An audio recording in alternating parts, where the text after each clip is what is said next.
Hi again, and this is just a really quick, condensed review and preview for Safety 43683. So I'd like to just go over a few things that I had done in the last week. I didn't get the kind of results I had wanted, but I'll still share them, and I'll just give you some updates. As far as scoring is concerned, I like to do this so you guys can see how you compare to others, and I do this for sort of some inter-rater reliability. And it's pretty. We're kind of seeing the same trends as we're seeing. The only difference is that the face-to-face class scored a little bit lower on the quiz. That hasn't happened since the very beginning of the semester. And when I looked at the results, I don't, for whatever reason, the true-false they didn't do very well, or they didn't do as well as the online class did. So the time is different that I noticed here, especially since a lot of the face-to-face has been sort of online or on their own. The touches are definitely lower. The grade is a little bit lower than their peers. We have a couple people in the face-to-face that just really haven't done anything with the project, and that's what's bringing down that average. Here's the project analysis. Online is doing very well. You can see that the graduate students are obviously buoying that. And we, again, as I had said here, we've got a few students who just haven't been keeping up with the weekly updates, and that's bringing down the face-to-face class. The students who, I thought I was really clear that you really had to stay on top of this and stay with it and reach out to me before it's too late. Some students said that they had started over, and congratulations on being able to accomplish that. It appears that there'll be some students who won't be doing presentations and writing a paper because they didn't finish it. I will be discussing next week the expectations for the paper if you're going to try and get out of the final exam or be granted a clearance on the final exam. So here's the table we've been working toward for the last 5 weeks. I've got the estimated number of claims. Again, this is for 2023 estimate. 37, I've got the average cost per claim, the estimated what is going to be paid, and that's very conservative. Requesting I'd round that up to like 134,000, 135,000, and that doesn't include 1.8 million in outlier claims. At this point, I think it would, you got to try to think, what sort of questions might management ask? Like, what are you going to do with the money? What's the deal with the outliers? How did you come up with these? So think about that as you're putting together your presentation and your technical report and possibly the highlights of your executive summary. Because this is really what you're going to be using to convince management that something needs to be done. So I did a little bit of analysis on the EMR. I don't expect you to do this. If you want to, you can look into this or other aspects of the data set. But I took what were given earlier on, and that is what the premium, the base premium, what the premium was, and I divided that by EMR and got the base premium, which had been calculated, and compared it based on fiscal years, what it might be. And what I found is I did it for just total paid. That includes the outliers. I did it by total incurred, so that's the money that's set aside for things that are still open.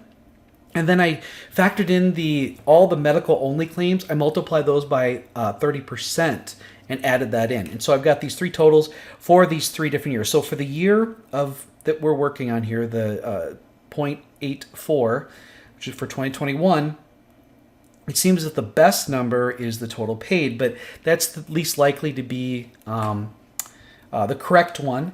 I think that the medical claim at 30% is probably the best one, and that has a 0.74. So it's 0.1 above that, because the real equation is not as simple as I'm making it. But if I was to use this for the next year, it looks like they're going to go down considerably. And so they may actually be at like a 0.57 to 0.6 next year, because as you go from here to here, 2017 drops off. Now that is for fiscal year, and I don't know if they're using fiscal year or calendar year. The year after that, it goes down even more.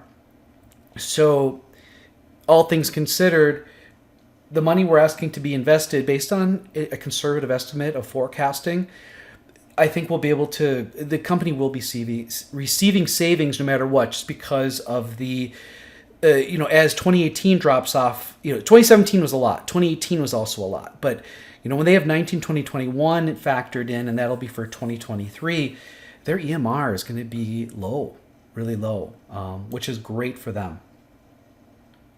Oops. Yeah, I thought I had, okay, I did fiscal and calendar year. So fiscal year, here are the numbers. Calendar year didn't look as good because of the way that the years were set up. It actually looks like, based on this, that they still will achieve a reduction given this estimation, but my other ones, it goes up a little bit. And it's not too difficult to go in and reset up by calendar year. It just is really messed up because we have a partial year on 16, partial year on 21. 20 still has a bunch of open claims. So fiscal year was the correct choice for our analysis. It was difficult to do anything here with the calendar year. Yeah.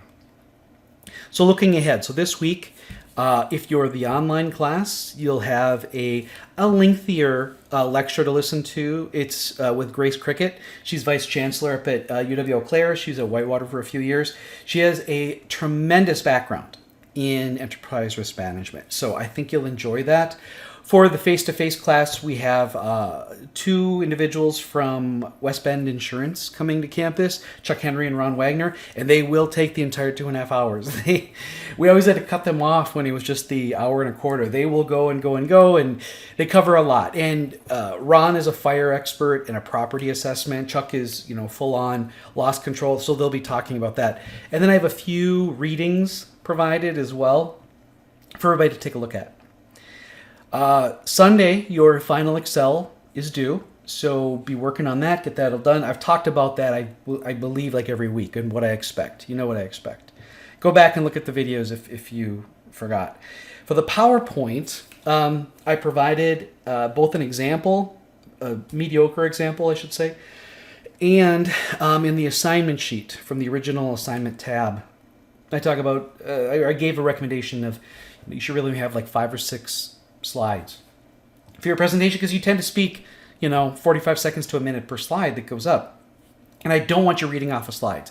If I catch you reading off a slide, and if you can't remember what to say for 5 minutes, for a 5-minute presentation, that's pretty rough. So there should be a lot less words and more pictures, so more tables and figures on your slides. That's what should be on your slides, and then you explain what's going on. If you're reading, that's a deduction. If your tables and figures don't look professional, that's a deduction. If while you're doing the presentation and I'm doing the math in my head and I see the numbers are a little bit off or you don't understand them, that would be a deduction. So really what you're doing is you're providing the main results. You have 5 minutes, so you're going to talk about the descriptives, you're going to talk about the performance of the safety program based on what you found, discuss very briefly some of the individual tab analyses and what you found out, leading up to how you estimated 2023 losses using either annual averages for the last 5 years or trending with a scatter plot, and then get to the final tables, that are broken down nice and clean.